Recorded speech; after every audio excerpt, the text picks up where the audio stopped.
All right, a happy NFL schedule release day to all who celebrate, or in this case, bemoan. Bob Socci, the voice of the Patriots, here with us. I am normally a very gracious host, a very happy host. I have to tell you, Bob, if I'm being honest, I'm glad the schedule's here. I also think this is the dumbest day on the NFL calendar. So I bring in one of the most optimistic, consistent, reasonable people we've ever had on the podcast. And I'm delighted to say, as we were just talking off air, this is the third time you've been on. We have a little bit of a tradition going, breaking down the Patriots schedule. Welcome back, Bob. Well, it's good to be back, Andrew. Good to continue this tradition. And let's hope the optimism this year matches the reasonable. Because the last couple of years when we've talked looking ahead, I think any measure of optimism was unreasonable as it turned out. Yes, it was. I remember last year, part of the optimism was you and I were going to go to a Giants game week 4, and they played in San Francisco. We had a kind listener write in with just some advice on where to sit. That was about the highlight of all of last season. The first time we did this, I was in a hotel room in Milwaukee covering the Celtics second-round series in 2022, as we, of course, send all best wishes to Jason Tatum, now recovering. And that was a very different time because we're going like, oh, Matt Patricia, huh? This should be interesting. And the Vikings on Thanksgiving. So anyway. Lots of memories. But let's start here as you listen to the Pat's Interference podcast on the CLNS Media Network. Your big takeaway looking at this full slate, starting with the Raiders in week 1 and wrapping with the Dolphins in the season finale back at Gillette Stadium is what? Well, the two words I would use to headline this schedule for me, and I think it's consistent with the vibe that's around the team right now, really since Mike Vrabel was introduced as the head coach, cautious optimism. I think the networks are showing a little cautious optimism to the Patriots. When you look at the small selection of primetime games, it pales in comparison, of course, to the glory days of the Pats. But it's a lot better than last year in terms of the respect the networks are showing them, albeit with 2 of the 3 games against New York teams, and the third game being against a real New York team that's obviously a perennial playoff team with a marquee quarterback.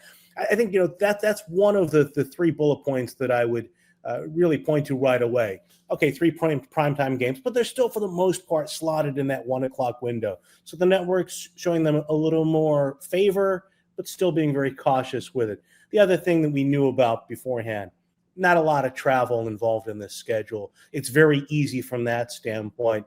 And again, they're going to have a late bye, week 14 bye. That's always one of the first things that I look for when I peruse the schedule. But the big thing for me is the cautious optimism really comes into play when you look at the front half of the schedule, let's say the first 9 games, and particularly 3 of the first 4 games at home, and an opportunity when you're trying to build a culture and generate momentum off the excitement coming into the season. They're going to have that opportunity.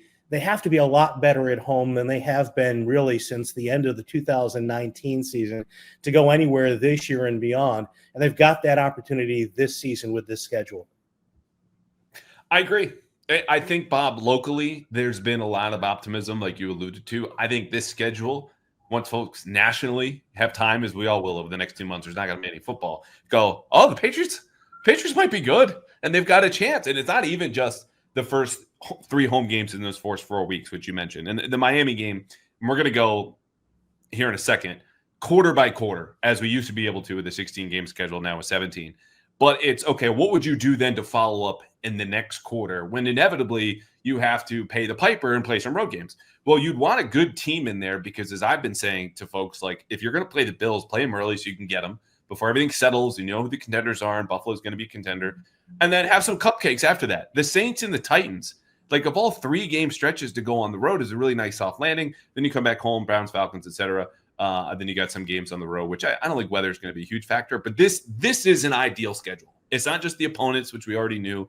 It's the order in which, when you're going home, when you're going on the road, and then when you're getting those best teams, even though I think there is a meaty game that might even be flex-worthy down in December, which we'll get to here in a second. All right, let's start with the first quarter of the season. We're going to do this every single game. It'll be 4 games, 5 games, bye week, and then we'll break down the last 4 every time, asking the same questions. And I sent this to you and put it this way, but you can interpret it however you like. What is the most interesting game here in the first quarter of the schedule? Then we get to toughest matchup and storyline. And those games, again, for people who have not seen it, Raiders at home, 1 o'clock. At Miami, 1 o'clock. Home versus Pittsburgh, week 3, 1 o'clock. And then home versus Carolina, 1 o'clock. So the toughest and most interesting games in that schedule are what? Well, then the toughest is the second game at Miami, just because it's at Miami. I think it's also the most interesting only because I don't want to say week one, Mike Vrabel's home debut against Las Vegas with Pete Carroll coming back to Foxborough.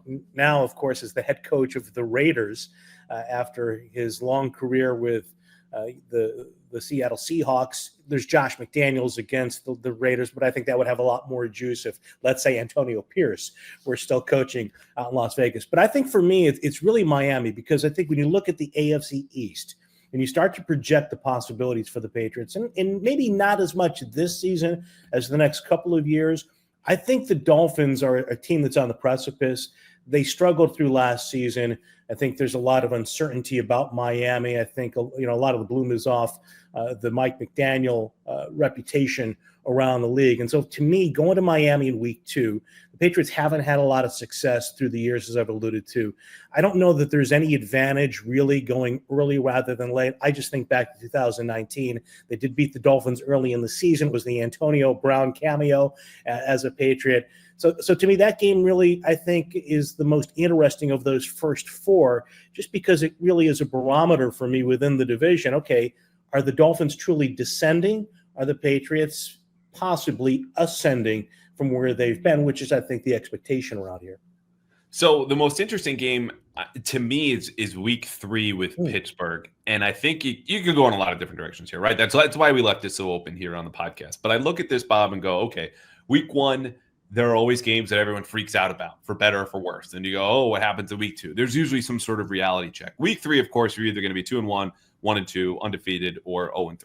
I think it's unlikely the Patriots are probably staying 3-0 or 0-3 at this point. So who are you going to be? And the decision that they'll have to make, are you going to match the toughness of a Mike Tomlin team, which maybe Aaron Rodgers is there, maybe he's not. Either way, you know what you're getting with the Steelers. And so if the Patriots have truly remade themselves in the image of Mike Vrabel, and you deal with the unpredictability of week 1, okay, you go to Miami, it's never really great down there. Week 3, you know what you're going to get, right? So how do you handle what they're going to want to do, which is smash mouth football? They trade away George Pickens. This is a can you erase DK Metcalf game in a way that they didn't last year in week 2, because I think that more than the first two will tell us what the Patriots are made of, maybe even more than week 4 when you're welcoming in Carolina and Drake May has to face his hometown team. So that's the most interesting game. I agree the toughest one is Miami for all the reasons you just mentioned. And when you went 2019, I thought you were going to go 2022 when Belichick took everyone down there for a week, and we had to go to Palm Beach State University. I think it was Go Sailfish, okay, where I found out that the sailfish, Bob, can swim as fast as 69 miles an hour. You can fact check me; it's true. Through the ocean. And they lost 20-7 anyway. So there's nothing much that can save them here. But what's a storyline we haven't hit? Because there's also some old folks coming back week 1 with the Raiders, and their names are not Pete Carroll. Well, you mentioned Aaron Rodgers possibly being the quarterback in week 3, and the quarterback of the Raiders in week 1, we presume, is going to be Geno Smith. So I think we're going to find out very early this season, especially if Rodgers is the quarterback in week 3. Thinking back to last season when the Patriots faced Geno Smith and Aaron Rodgers in back-to-back weeks and failed to contain the quarterback in the pocket in either of those games, ultimately really killing them defensively, we're going to find out if they're a lot more disciplined as the expectation is, I think, on defense this year against those two. So, interesting from my twisted point of view that they get Geno Smith and possibly Aaron Rodgers early this season. I don't know that we're missing anything, Andrew, that we haven't already touched on.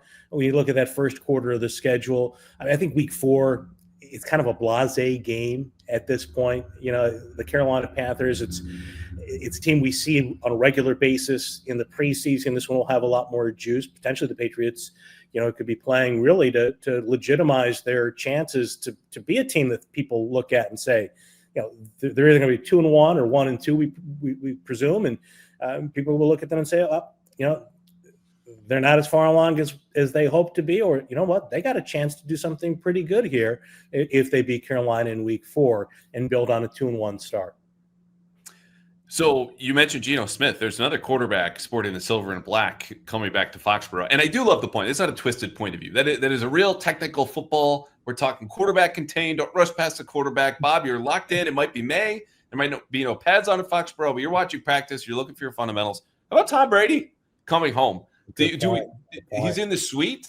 Is there a stadium shot of him? As he mentioned on the broadcast? Like, that's a part in there. And when you talk about rushing the quarterback, Ashton Genty is going to be a big focal point, right?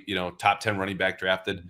How about Max Crosby across fellow top 10 pick and Will Campbell? Like that is a welcome to the NFL type of matchup for the Patriots, presumed starting left tackle. And Will Campbell's had those moments before. Jared Verse, as he's famously talked about, ran through his face in his first snap of college football. So it's interesting because a lot of these teams have different wrinkles, but as I said with the Steelers, you know what you're going to get. These teams right now, according to Vegas, over under win total for the Raiders, 6.5. Miami, 8.5. Pittsburgh, 8.5. Panthers, 6.5. So I think a lot of people will go, they could go 4-0. This is great. I don't think you're wrong. I just think we always underestimate as I've termed it sometimes, the seductress of certainty, right, in the NFL. No. Week 1 gets here and tells you and it tells me and it tells Zoe, you guys know nothing. Okay, welcome back. This is football. We can't predict it. But if they want to start fast, 3 home games in your first 4 weeks is pretty good. Yeah, no doubt about it. And you're absolutely right about your point regarding Zoe and I. I think I was going to save my Brady thought for a little bit later because I'm thinking of Tom Brady not as partial owner of the Las Vegas Raiders. I'm thinking of him in his other role as color commentator on the lead broadcast team for Fox, trying to project where we might see him, if we will see him during the course of the season. So I was kind of saving that one for a little later, but that's an excellent point that you make. And certainly I had my thought about X's and O's and containing the quarterback. But as usual, your knowledge is a lot more deeper than mine, taking us into that matchup on the edge between Campbell and Crosby. And that will be certainly worth watching. We're going to find out whether the arm length really does make a difference, along with every other facet of his athleticism, speaking of the rookie against Max Crosby. Yeah, well, I also thought Tom Brady would be in the suite as opposed to the booth and be the broadcaster that you are. You knew better, so I will take a 5-yard penalty. Speaking of 5, week 5, this is the first big one, I think we could say. At Buffalo, Sunday night football game. Week 6, continue the travel down to New Orleans, 4:25 kick for now, and then at Tennessee, week 7, before we wrap up the quote-unquote second quarter of the season, home against the Browns. So again, I say to you, the most interesting game, the toughest matchup, and then a storyline to watch here in the second quarter of the season. Well, I think the Buffalo game is the most interesting for me for a lot of reasons that you've already touched on. The fact that you get the Bills early, they've been the team that has sat atop the AFC East now since 2019. And I think when you look at Josh Allen, Buffalo, and some of the questions they have coming in, the pressure that's on them, I think the importance of getting off to a really good start for them is magnified this season.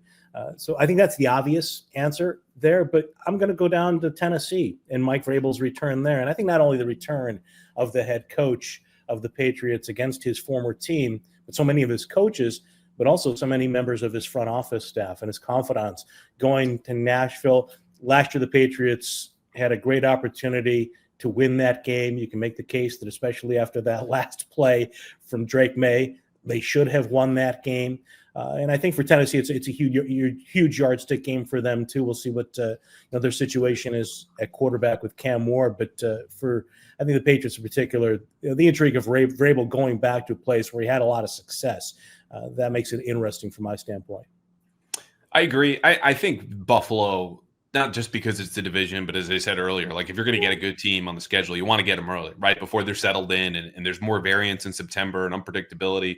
That is both the toughest matchup and the most interesting to me because you talk about measuring sticks. Like it's really late October when you really know who you are by then. But that to me is all eyes on there. The variable thing will be interesting. I think we know he'll probably play that down, right? But it's a stretch even in New Orleans where that's a team you're not familiar with. It's a more experienced coaching staff than typical first-year head coaches will have. Brandon Staley's their defensive coordinator down there. I think they have enough vets to kind of muck it up. Their quarterback, though, is still Tyler Shuck.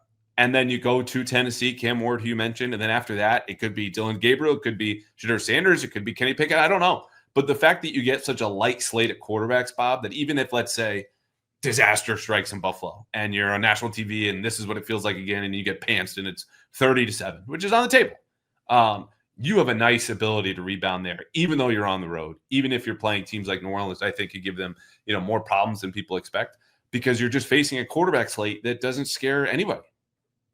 Well, and I think when you talk about the quarterbacks, that's the thing that stood out to me.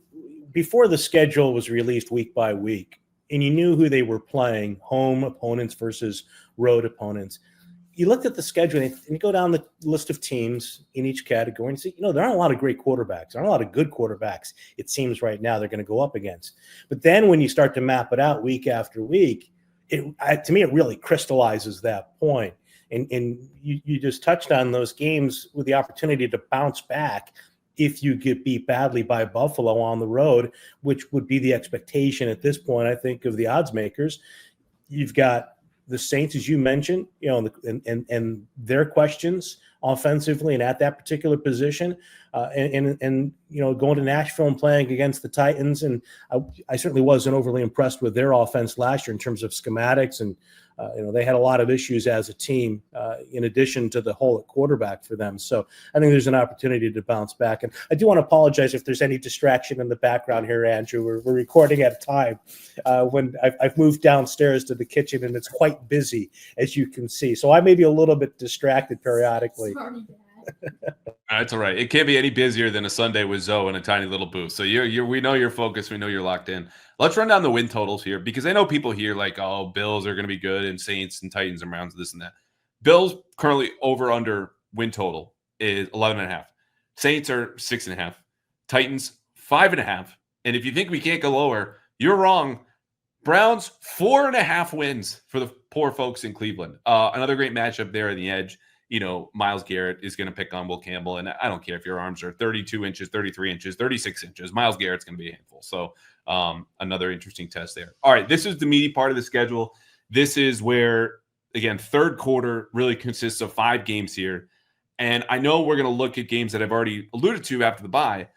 This is where if you're injured, weeks 10, 11, 12, 13, this shows up. If you're tired, if you are not ready in a way, you could slip up against some teams here that really could change the trajectory of your season. But it starts week 9, Falcons at home, 1 o'clock kick.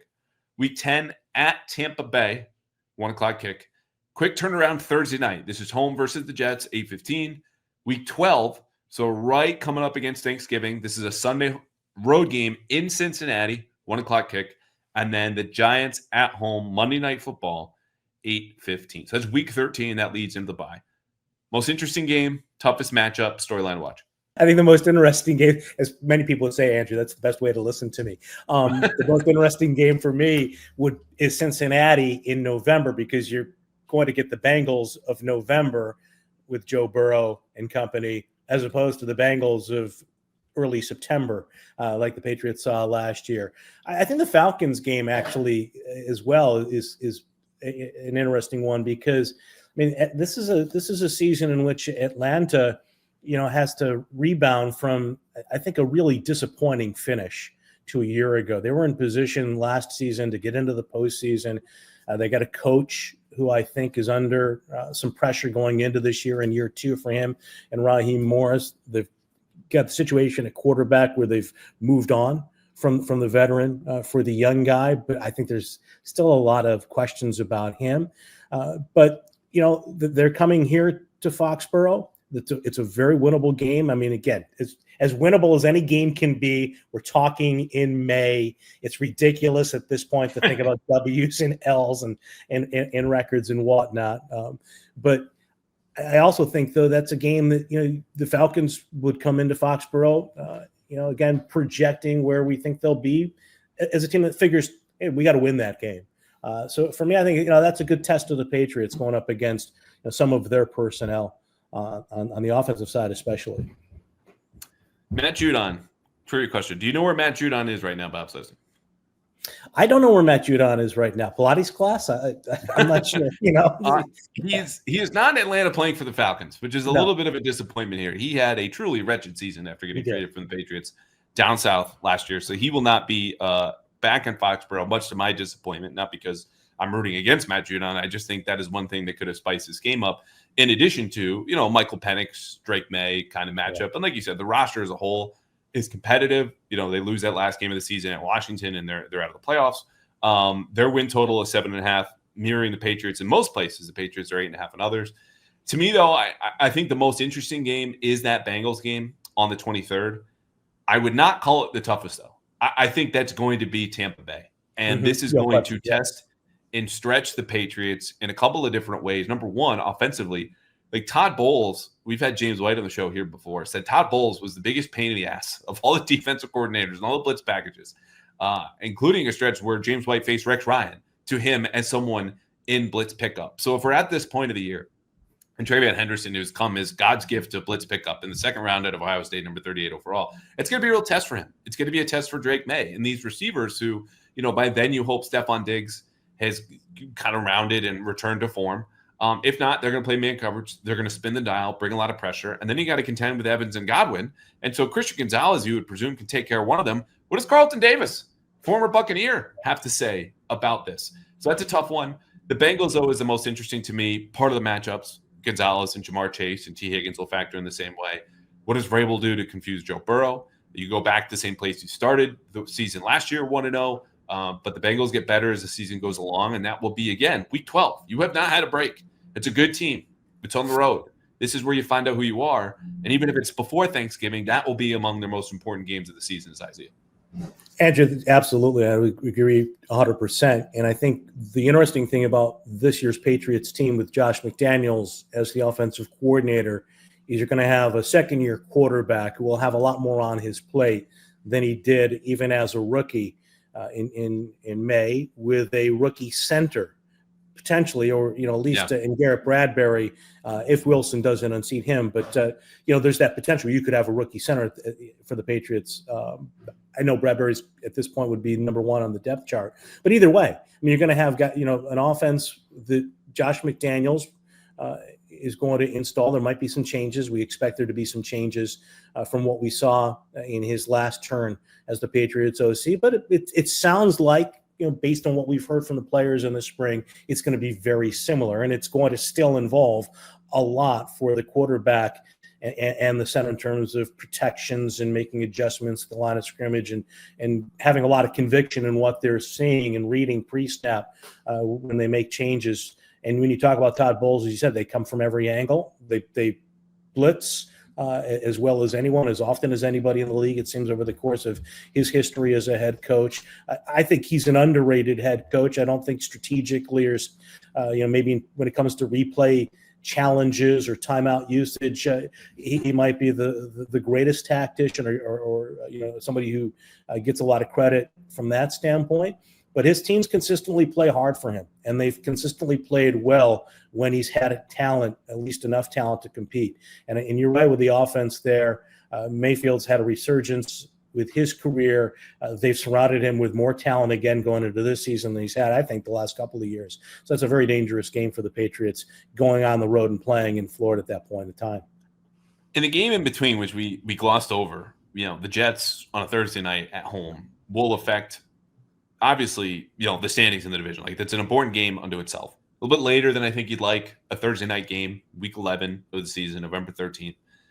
But if you do win that game, that gives you extra runway, a kind of mini bye going into the Cincinnati game. And I think to some degree, extra prep can be overrated. And I think that was borne out in the last couple of years of Belichick and even Mayo, like, oh, look at them with extra time to draw up this certain game plan. I don't know this year. I think that benefit kind of comes back with Josh McDaniels as your offensive coordinator and a defense that will need those extra reps in a new system and everyone kind of learning together from the terminology just to your chemistry with the guy next to you. And I think that will be a benefit. But there's also a danger here of, again, you go to Tampa Bay, good team. Say you lose that. You lose a close one to the Jets because it's Thursday night. Anything could happen. There's a little bit more pressure in that Cincinnati game in a place that you don't really want to be having all that pressure before we even get to Giants on Monday night, week 13, before their bye. Do you remember the last Monday night game that the Patriots played before they'll play this one on December 1st? I should know this off the top. I should know this off the top of my head without I would not hesitation. blame you for blacking this out of your memory. I cannot for the life of me think of what it was because I'm trying to recall. Like I associate the announcers with the game. I'll give you a hint. It's a chant. I'm sorry? 2 syllables. Zappy. Zappy. Oh my goodness. Zappy. Has it been that long? It has been 3 years, Bob Oh Socci. my goodness. At home against the Bears, October 2022, because you'll remember they were going to play the Chiefs on Monday night 2023. The league says, we'll scrap that. They booted him. No Monday night games last year. So, yes, it'll be 3 years. Another NFC matchup. The Giants, not totally interesting. They might have even fired Brian Dable by then. 5.5 is their win total. Russell Wilson or Jameis Winston or Jackson Dart will be playing quarterback. Another good defensive line, though, as we talk about Brian Burns and Dexter Lawrence and now Abdul Carter, like him versus Will Campbell, that's going to be a fun matchup in Week 13. Well, hopefully they have those Skycam cables a lot higher at MetLife Stadium than they were at Gillette Stadium. So there's no doubt on any potential deflected passes when the Patriots play the Giants. And you brought up Brian Dable, and I certainly wish Brian well. He was one of my favorite assistants during his time here. But by that point in time, the Giants in a must-win season or must turn the corner season, it seemed for Dable and Joe Shane. By that point in time, the fate may be evident for them going forward, and they're going to be going up against the Patriots. And let's say Drake May is still healthy. We hope that, and we presume that. You have a situation where they're looking at what could have been. Thinking back to the pre-draft process, the combine in particular, and the Giants making their pitch to try to get Drake May through a trade with the Patriots to move up in the draft, and the Pats holding firm and staying there and picking at 3 and selecting the young quarterback. And it just underscores the importance of picking the right guy at that position when you think about what's taken place in New York, with Daniel Jones selected as high as he was, Dable and Shane inheriting him, making the play, trying to get up in the draft for Drake May. And again, by the time they play the Patriots on a Monday night toward the end of this season, their fate may be imminent as a head coach and general manager. Yeah, it's amazing. I mean, it always is, just the power of the quarterback in today's league. But let's say in those true drafts where they did not take Drake May and they couldn't trade back up, in this case for Cam Ward last month, they still come away with 2 potential all-pros. And I say that in all seriousness, Malik Neighbors and Abdul Carter. And you ask any Giants fan, you could ask people in the front office, I'm sure, hey, would you rather have Drake May and maybe to a lesser degree Cam Ward, or would you rather have Malik Neighbors and Abdul Carter? I think they would all pick the quarterback, and not just for your immediate job security and the hope of the fan base, but just what that kid can do, as we've seen with Drake May under bad circumstances, and Cam Ward, who's mature, experienced college quarterback, that the Titans just ignored all offers. They said, we're going to go to him. And that's look, it was a bad draft class as we've seen so far in 2024, but if Drake May is still the only pick that hits from that class, it's still a success because that's how good he is and how important the position is. All right. At this point, through week 13, the Patriots go into a bye, second weekend of December. They are either going to be 5-8, 6-7, 7-6, or 8-5. Anything else, I think, would absolutely shock floor. Something terrible has happened, and they've had this unbelievable run of luck. If it's 5-8, there might be pockets of the fan base, Bob, that are talking themselves into, we could just run the table, get these last 4, and then 9-8, we're in the wild card spot. 6-7, they're definitely doing that. I might be doing that. Okay, 7-6, you're going. They should be getting a wild card spot. 2-3 more wins, you're in. 8-5, no doubt, you were top of the wild card, maybe tied for the lead in the division. All of which is to say, these last 4 games. And I will even go as far as to say the first 2 of these 4, I believe right now, here, May 14th, 2025, will decide their season. Week 15, home versus Buffalo, 1 o'clock kick. Week 16, at Baltimore, 1 o'clock kick for now. Then followed up after Christmas on the 28th at the Jets, and week 18, home versus Miami, TBD. A lot of good teams, a lot of big games, and I think they're going to be in the mix enough before that bye week to say, okay, it's do or die time. We're going to find out, obviously, whether this team extends its season or not. Who am I to disagree with you, Andrew? I think I think absolutely we'll be talking about, is there a path? And the question is whether it's a realistic path to the postseason coming off that bye for the Patriots, or whether it's just wishful thinking, as it seemed to be a couple of years ago when we were still, at least some people were still talking about a path, past the midpoint of the season. But you get the Bills' second matchup. It's at home after the early season encounter in Buffalo in prime time. You would hope by that stage of the season that the Patriots have really found their identity. I mean, they should. If they haven't, we won't be talking about a path, right? And I think that, when you look at those 2 games back to back with the Ravens in Baltimore, it's more than a barometer, I think, for the Patriots. I think, for the Ravens too, this is such an interesting season because they've really disappointed in a huge way in the playoffs. And it seems like the last couple of years, after each disappointment, they've been in a better position, I think, to make a deeper run, and they just haven't been able to do that. And I would think that, this year they just signed Henry to a contract and a bigger contract. This year is really critical for John Harbaugh. Again, I mean, it seems like I say that or think that every few years, but that's a big matchup for potentially both teams, but certainly for the Patriots back to back with the Bills. If there's an opportunity to make their season, they could see a break at that point in time with those two games in weeks 15 and 16. I think weeks 17 and 18, you're going to New York, divisional game, but I think the Jets, the expectations are that, they're kind of in a similar place without the quarterback the Patriots have. And I think the Dolphins, as I mentioned earlier, we talked about week 2 for them, by that point in time, their season may long be over with, or who knows, maybe Mike McDaniel is able to spin his offensive magic and they're the team that's playing the Patriots in that last game, maybe for a playoff position as a wild card out of the AFC East. So I do think the last game against Miami for now, and I would take the under right now, Miami, which is 8.5. And we forgot to do this earlier, so let me run them down. In the previous section, the third quarter of the season, Atlanta is 7.5 over under.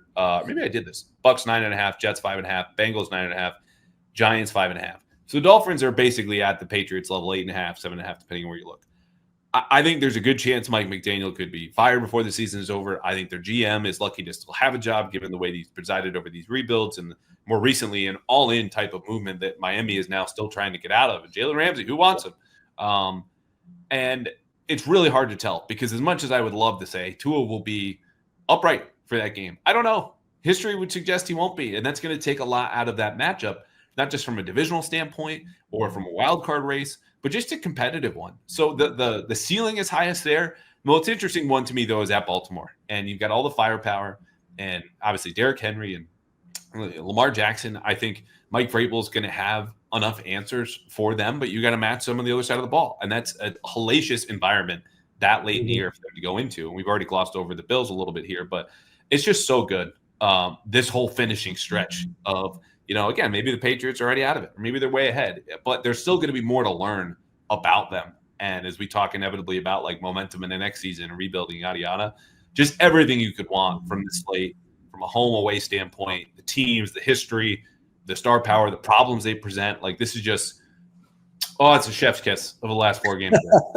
Well, I think when you're talking about, if they're playing meaningful games, you've got 3 division foes, and then you've got a team that really was like a division rival from the early 2010s, especially. Well, really going back to the 09 season, the Ravens came into Foxborough and whipped the Patriots in that wild card game, and then of course, or even 07, right? Monday Night Football. That's right. Monday Night Football. Rex trying to call time out. Yeah. Brian Billick blowing kisses to Rodney Harrison.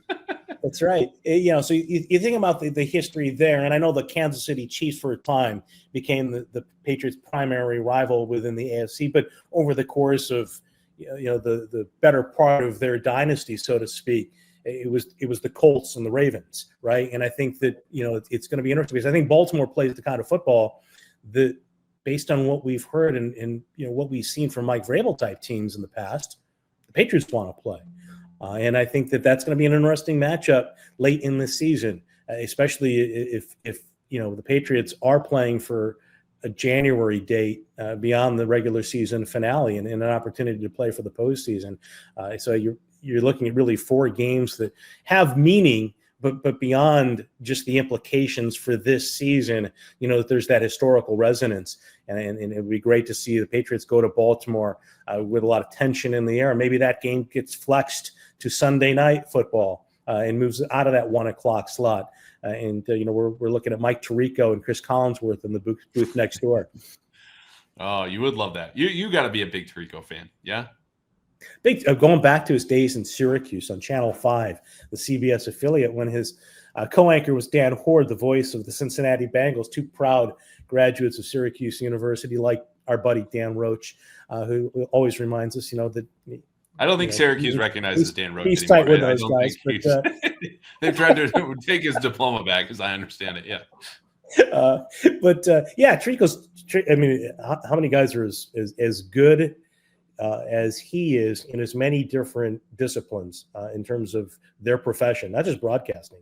I mean, there's a handful of broadcasters, Al Michaels, Mike Tirico, a couple of others that are in there too, maybe 5 total.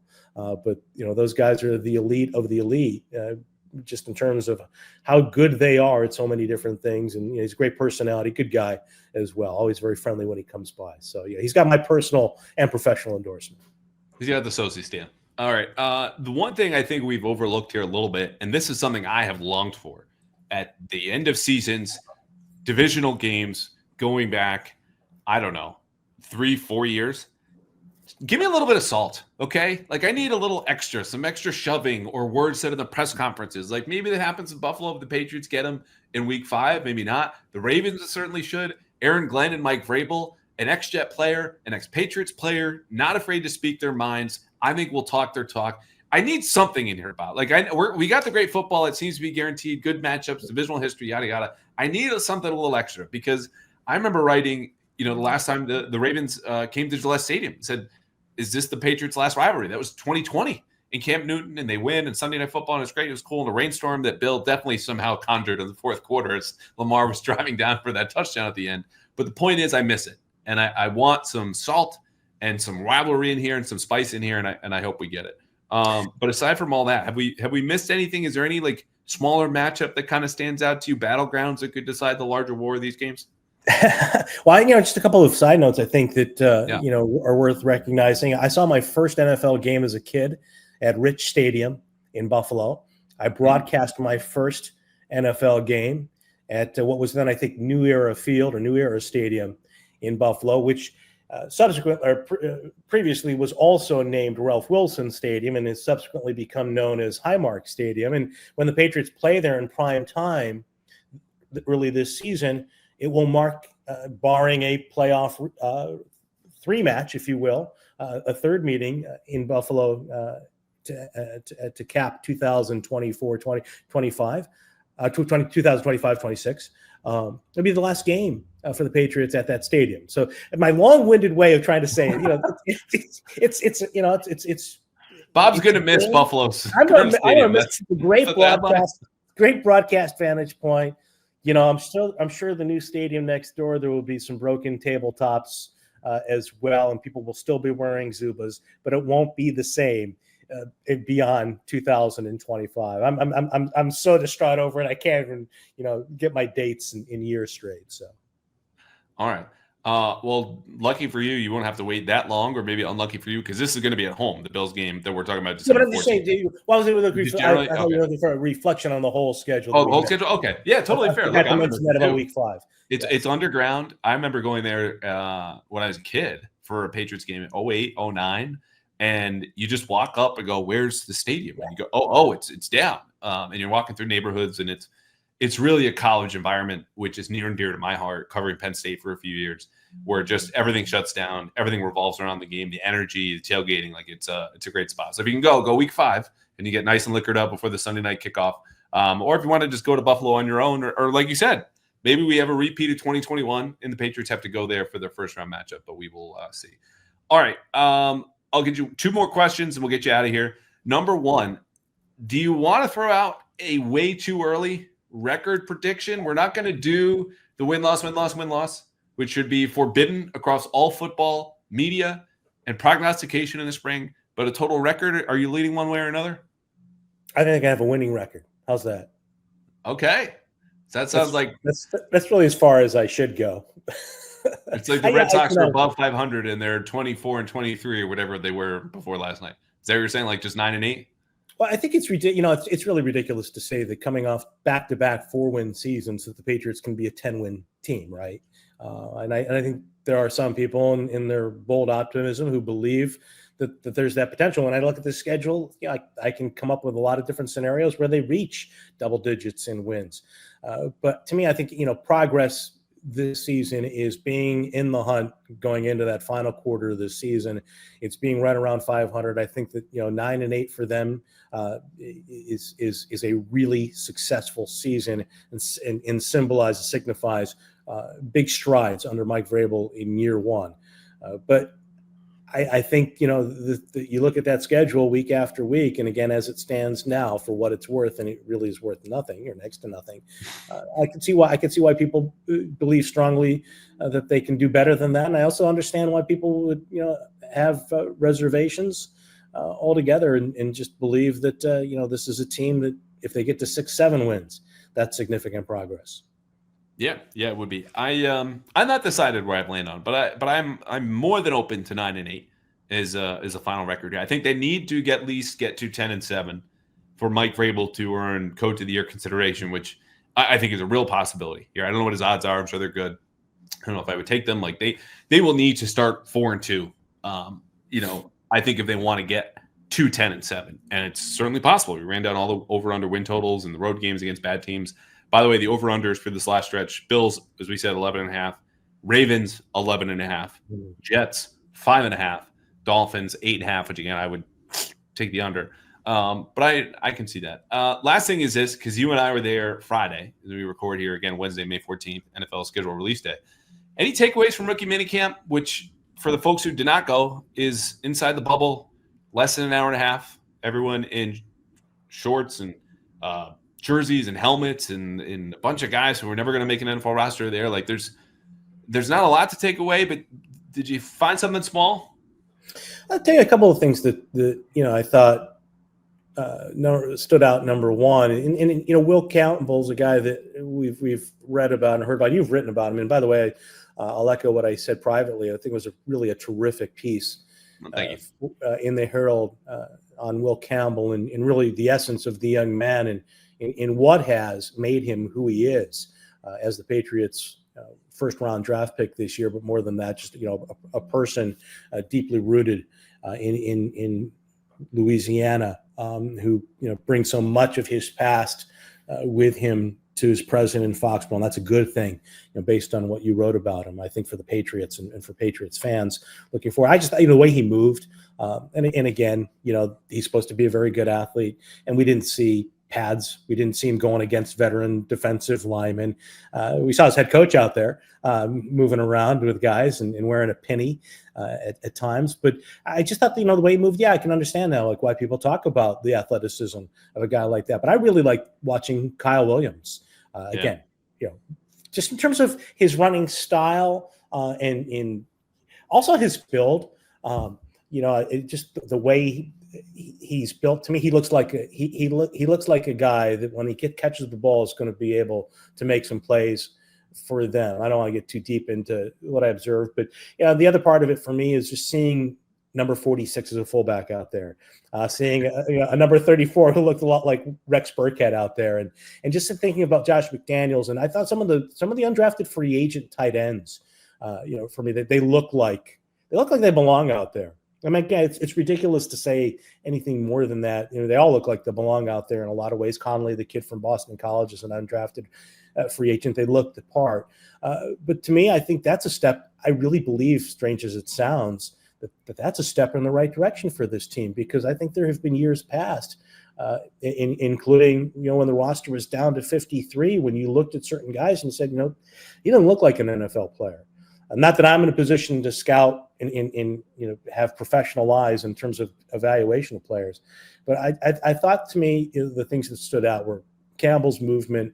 I like the way Kyle Williams ran and just moved around, and the interaction too between Josh McDaniels and him and some of the other young players on offense. Kind of reassuring to see that in the fold again. Thinking back to how exacting Josh was when he was the offensive coordinator here. When it came to route running, it reminded me of so many scenes during early days of training camp, or even going back to the OTAs, when he would pull Burkhead aside when he was a new Patriot. Say, no, you got to flatten the route out. You get to the 5-yard line and cut it off there. And just thinking about the last few years and the lack of route discipline for those guys. And just, again, it's just a reminder, seeing him out on the practice field and putting his arm around Williams or one of the other young players and pointing something out. It takes me back to when Josh was here in control of that offense, and guys were at the right place at the right time. So those are just some, thoughts for what they're worth, signifying nothing, I'm sure. And not necessarily a lot of fury there, but sound that signifies nothing. I just love that I will say this, no guest on the history of this podcast has ever undercut their own points better than you have, like, for what it's worth. Not that I'm in any position to say, not that this means anything. Like, this got nihilistic very fast in a football sense. Bob Socci, I started saying a very sunny, optimistic, reasonable person. Then he's like, I don't know anyone listens to me. Like, I don't know. We're all 45 minutes into this, Bob. You better have something to say. And to your points, though, I agree. Contextualizing is important. Again, they're not wearing anything. There was a single competitive period. It wasn't even 7-on-7s. It wasn't 11-on-11s. Okay. And it was cool to see. But Ben Wooldridge and a quarterback from Brown, whose name, all due respect, I've completely forgotten already, were the quarterbacks. All right. And so the movement stuff is what piqued my interest. Kyle Williams, to your point, looked the part. Travion Henderson was not there. I like seeing Marcus Bryant, their 7th round offensive tackle at Missouri, who also played at SMU, playing right tackle because he had finished at left tackle with Missouri. So that kind of depth and their willingness to put guys in different spots. Brock Lampy, I'm already on the record, undrafted fullback out of Northern Illinois, I think makes the roster. Wearing 46, looks good. CJ Dupree, he can make a push for a spot. Alabama, undrafted tight end. But we're going to know a little and only a little with OTAs when we get to 3 practices and then 3 practices with minicamp when everyone's there. We're still not going to know a lot because they are not wearing pads, and it's a lot of installation and teaching. Training camp, though, that's when we'll sink our teeth into it. But there's nothing wrong with a little sample. Like, this was the Patriots grocery store. Say, hey, do you want a little bit of cheddar cheese? This is on sale, Bob. You're like, yes, I'll take some. I can't tell you anything about it, the ingredients, or if it's pasteurized or not. I just know what it looks like, what it tastes like for this one split second. And you know what? Sometimes that's enough because it's mid-May. You know what, Andrew? I'm going to say this with complete conviction and certainty. I think there's good stock for the Patriots when it comes to the coaching staffs. You want to make a hearty stew, or and you put all those ingredients together as they put this football team together. I think one thing we could tell as well from watching that rookie minicamp practice is just the influence and the impact of Mike Vrabel out on the field with the staff, the energy as a head coach out there coaching his team and being really involved. And we had heard it from some of the players, and I think as well, some of the assistant coaches have talked about Mike's involvement in the past. You guys have written about some of the stories of him engaging with players, the pad on during the evaluation process, but to actually see that before us, and just thinking about, and this is not to, it's going to come off as a shot, and I don't intend it to be. I think that, everybody has their own style and how they coach the team. But just watching Mike out there compared to just a year ago, and Gerard and his inexperience in his own coaching style. And I think, there's an energy there with Vrabel that this team needs at this point. And we've seen clips too of some of the trailers of a Patriots in-house series about Vrabel's attempts to rebuild this program in Foxborough, and that comes across in those clips as well. And I think we see it and sense it and hear it in his press conferences, but it was also there in the flesh watching him coach in practice, and putting a penny on and putting a pad on, but also high-fiving guys and hearing his voice. John Giles, the guy who should be running better routes than other people and should be snagging the ball, makes catches because he's got some NFL experience. But Vrabel's out there and he makes a point to him, and he executes on that point on the very next rep, and Mike's out there to high-five him. And I think there's an energy this team needs. It's a young team. He's a coach who's trying to mold them in his style, his vision. And we got a glimpse, I think, for at least an hour and a half of what that entails during a practice. Yeah, I think you're right. And that's all well said. And I do remember the Giles moments, and it wasn't even the high five. It was a lot of pointing, clapping, celebration for rookie minicamp, for a guy who's not even a rookie. So for Mike to bounce around from the receivers, there were talking points and coaching points for the quarterbacks, tight ends, defensive linemen. He's everywhere. And I think one thing that we tend to do in the media, and even as fans, is you mistake any activity for productivity, right? You want the team to make the trade, sign the player, do something new, do something different, overhaul the identity, the play calling, whatever, do something new to satisfy me now. And so we could look at Mike Vrabel bouncing around and be like, oh, look, he's doing more. This is a good thing. It is a good thing because he knows what he's doing. And that to me was the command of all these different positions, because Gerard Mayo would bounce around a little bit, but you knew he didn't have the mastery or the coaching points, the finer points. He'll coach and help the offensive line or the tight ends, the quarterbacks. Mike Vrabel does. And so does Josh McDaniels. So to have that command and that credibility in the building again, and then literally all over the field, pennies, pads, whatever. Visor, of course, for Josh.